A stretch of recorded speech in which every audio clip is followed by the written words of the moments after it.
I was happy with the way Biden handled the employment report. The employment report is good. 194,000 people got employed. Again, it didn't meet that expectation. In other words, somebody said it's going to be 500,000 people. So we got 194, and it's the end of the world. I remember the days when 100,000 employed would have been great, especially at an unemployment rate of 4.8%. But anyhow, what Biden did, I think, is he made sure to put the positive spin on the unemployment report. I repeat, Biden did the right thing by putting the appropriate spin on the employment report. And I'm going to just play a section of that I want you guys to take a look at, and then we'll take it on the other side. Today, for the first time since March of 2020, the American unemployment rate is below 5%. In just 8 months since I became president, in the midst of a grave public health and economic crisis, the unemployment rate is now down below 5% at 4.8%.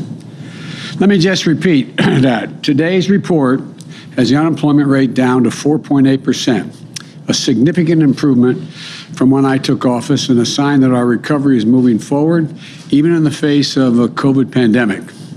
That improvement was widespread.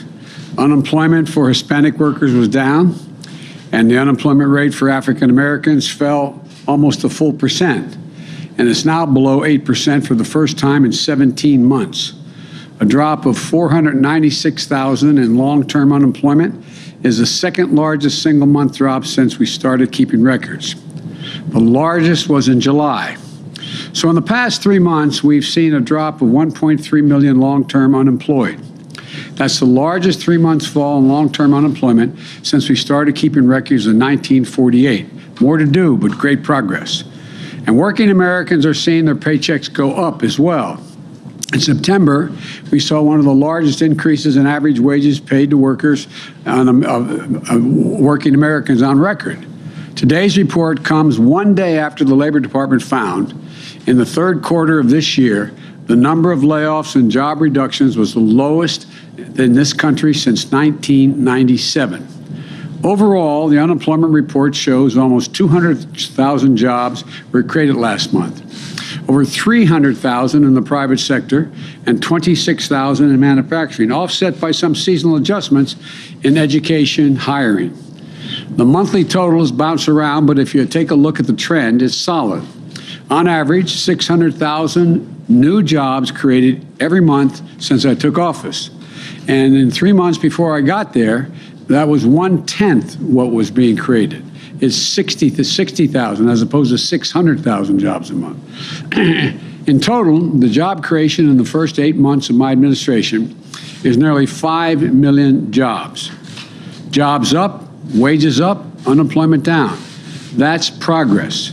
And it's a tribute to the hard work and resilience of the American people who are battling through this pandemic, working to keep their businesses afloat. Remember, today's report is based on a survey that was taken during the week of September the 13th. Not today, September the 13th, when COVID cases were averaging more than 150,000 per day. Since then, we've seen the daily cases fall by more than 1/3, and they're continuing to trend down.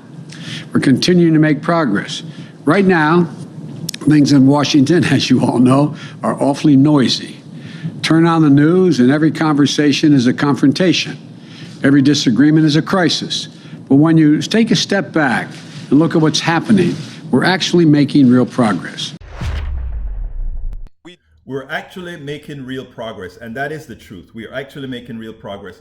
And what is great as well is he points out, I think it was later on in the interview, he points out that the Build Back Better is essential because there are a lot of people who can't get jobs because they cannot afford childcare.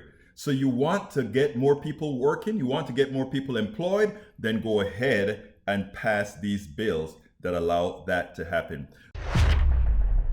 We spend a lot of time deconstructing the news, trying to parse it into a form that everybody can understand. We try to find those little nitpicks where it flies above the fray, etc. If you really like these videos that we do, I want to ask a big favor. Please go ahead, number one, subscribe to our channel, and number two, please join if you can. Thank you so kindly for watching. Keep watching. Please remember to share. We must populate the entire internet with our progressive message, a message that we know is what most Americans say that they want. So help us, please join.